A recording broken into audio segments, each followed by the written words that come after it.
Sabi maglaro kayo. Eh, alam mo naman yung sitwasyon, di ba? Teka nga. Mas, Jenny.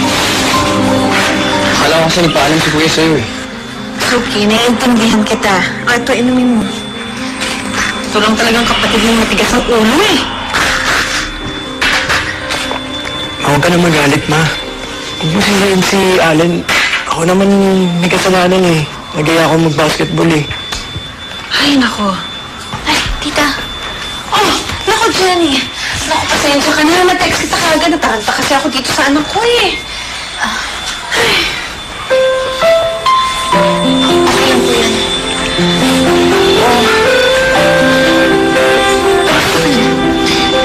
Ano? Hata mo na ako. Sige. Kaya pagaling ka. Jenny.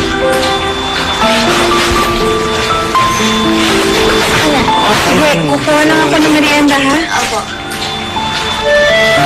Ano ka ba kayo naglaro?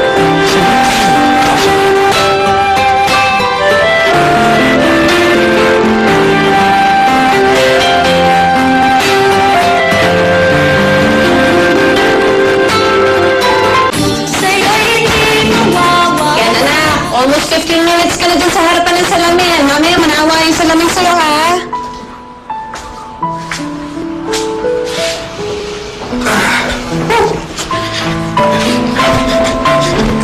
Sensya naman. Eh, nakakaya naman kasi kay Jenny kung pangit yung itsura ko. Dapat kasing pogi natin si Allen. Alam mo, kuya, wala na problema eh. Perfect na eh. Dating, forma, sex appeal, 1,000 pogi points. Alam mo, sigurado ako, habang naglalakad kayo ni Jenny sa mall, proud yun. Sabi nga nga ba eh. Suporta! Lakas na suporta sa akin ito ni Allen eh. Alam mo, ililibre ko kayo ni Mami pag sinagot ako ni Jenny. Libre kita. Kain tayo sa labas. Ako yan. Oo! Paano mo? Muna na ako ha. Kasi ingat ka, anak, ha? Ayaw mo. Kuya, Mag-text ka, ha? enjoy. Good luck! Ayan.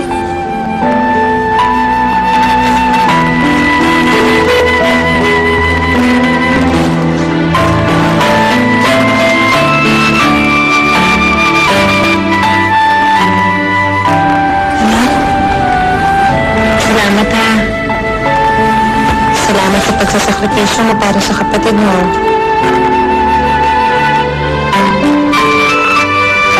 Paano mo bang... Lahat gagawin ko pa kay Kuya.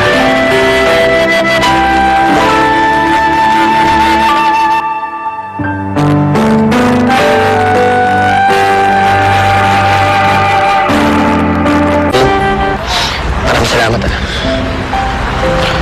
Alam mo, sa totoo lang, hindi ako sigurado kung tatanggapin ko ba yung thank you mo o kung dapat kang magpasalamat. Bakit? Kahit ano pang sabihin natin, niloko pa rin natin siya, Allen. Hindi ko talaga maiwasan ito lang sa sarili ko kung talaga bang napasaya natin siya o mas naging malungkot yung pag-alis niya. Ano yung ibig mo sabihin? Alan, aminin na natin. Hindi naman talaga kami yung nagmamahalan eh. Tayong dalawa. Jenny, alam ko naman yun eh. Ano nagagawa ko? Mahal ko yung kuya ko eh. Meron pa sana tayong ginawa.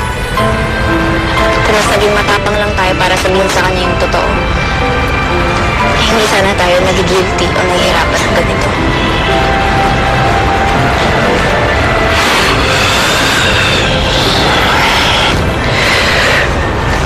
Jenny, I'm sorry ah.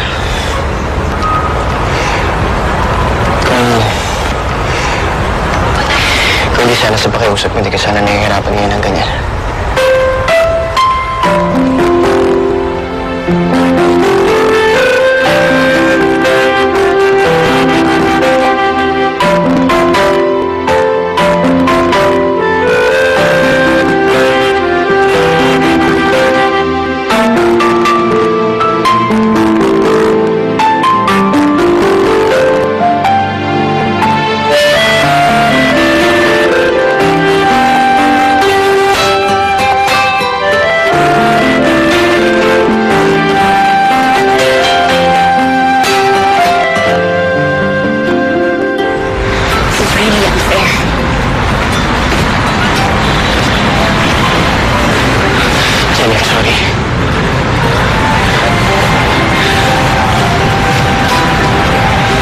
Sorry.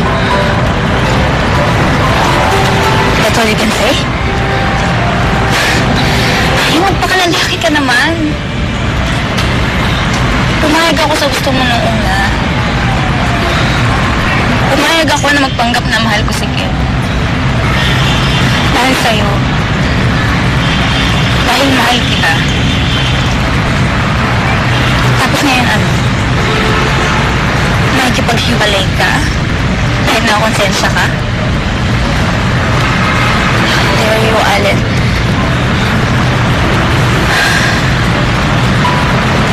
Jenny, I'm sorry.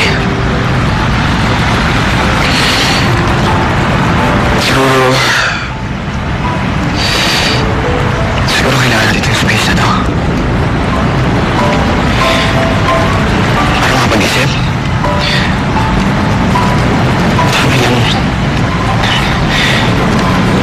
Bilang respeto rin sana sa kuya ko.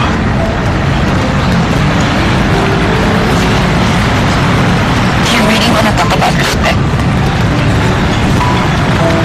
Kung talagang nire-respeto mo yung kuya mo, hindi mo sana siya niloko. Kung talagang nire-respeto mo ko, ang relasyon natin, hindi mo sana ako isusubo sa isang sitwasyon na alanganin. Binaliwala ko yun, Allen. Kasi sabi mo eh, kasi ganun kita kamahal. Tapos ngayon, ano? Ako yung may iwang nakalutang sa ere. Tama na, Allen. Sapat na yung sakit na binigay mo sa akin. Siguro nga tama ka. Dapat maghiwalay na lang tayo.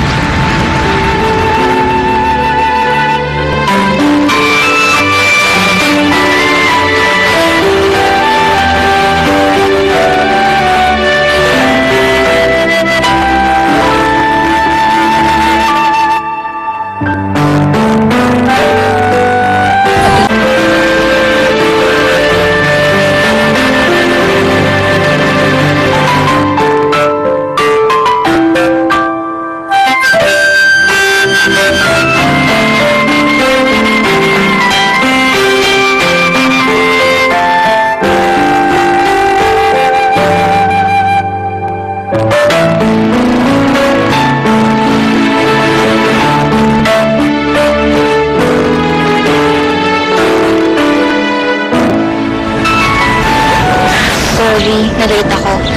May inayos pa kasi ako eh. Kumusta na? I'm good. Si Mami okay naman. Actually, natuwa nga siya nung nalaman na magkikita tayo. Kumusta ka na? Nahihiya nga ako sa mami mo eh. Bigla na lang akong nawala ng hindi nagsasabi sa kanya. Jenny, tanggap naman niya yung buong buhay nangyari. Basta, gusto nga niyang mag-sorry sa mga naganan. Katulad niya, magmamakasakali rin ako na makapagsimula tayo ulit. Allen, Jenny, it's been 2 years nung wala si Ken.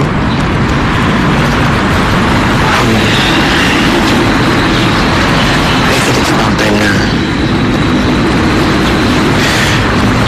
maghilam yung sakit na yan. Jenny, please, give me another chance.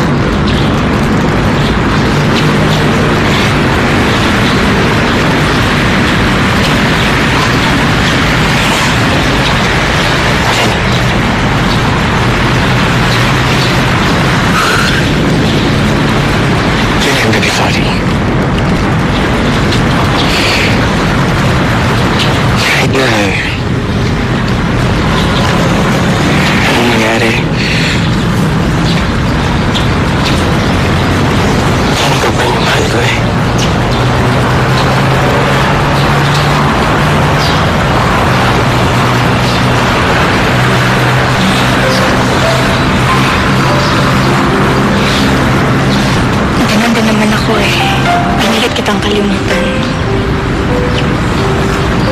Pero hindi ko kayang dayain ang sarili ko na sabihin hindi na kita mahal. I still love you, Alan. I really do. I love you too. I love you too. Alam ko kahit nasa mantikan mo yan. Masaya siya para sa atin. Dahil alam niya ligaya na tayo.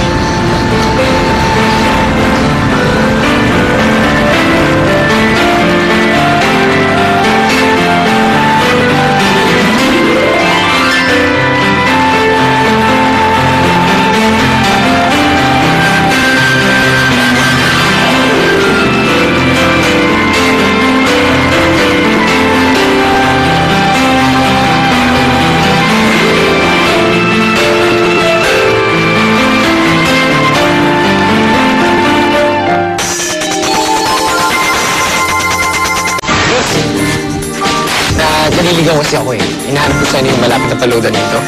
Eh, alam mo ba? Medyo dayo kasi ako. Raven. Ano pangalan mo? Eloisa. Eloisa ang pangalan ko. Eloisa? Parang sobrang gandang babae. Simple, maputi. Tapos, sexy. Saan ka ba galing, Tol? Sa oras na ako naghahanap sa'yo, hindi kita makita. Ilang oras? Wala pa ako sa oras na mawala. Eh, pare kasi galing ako dun kila Eloisa. Ang di ko kasi siya nakatira, dininiskartehan ko kasi. Ano? Kasi siya nakatira dun sa paakyat na bundok. Wala kayo nakatira dun sa bundok. Ano pang kailangan mo sa akin? Papaalam lang sana ako sa'yo. Pero sa babalik ako. Sa ayaw at sa gusto mo babalik ako kasi... Kasi mahal kita.